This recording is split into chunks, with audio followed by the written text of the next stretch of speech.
الفلوس ولا تشوف عيالك كويسين؟ فلوس ايه وانا مش عارف انزل ابني الشارع. ليه هو ابنك ماله؟ بقاله 24 سنه محبوس. يعني هو فين دلوقتي اصلا؟ هو في البيت. يعني هو محبوس في البيت؟ انت اللي حابسه ولا هو اللي؟ لا ما حابسينه في البيت، ما بينزلش ولا بيطلع ولا بيروح ولا بيجي.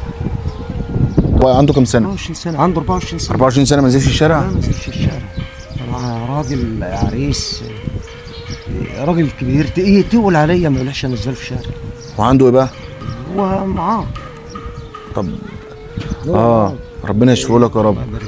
طب انت ممكن توريني ولا اي حاجه؟ اتفضل شوف عادي. عادي مفيش اي مشكله ولا حاجه؟ لا مفيش اي مشكله ولا حاجه. ثانية واحدة بس اشوف الجماعة بس افضل المكان. هتشوف البيت؟ ماشي من حقك. ماشي. ازاي؟ امال هو عمرو فين؟ عمرو في الحمام. في الحمام؟ طب ماشي. على فكره انت حضرتك خضتني لما قلت لي محبوس، انا فكرت محبوس بجد والله.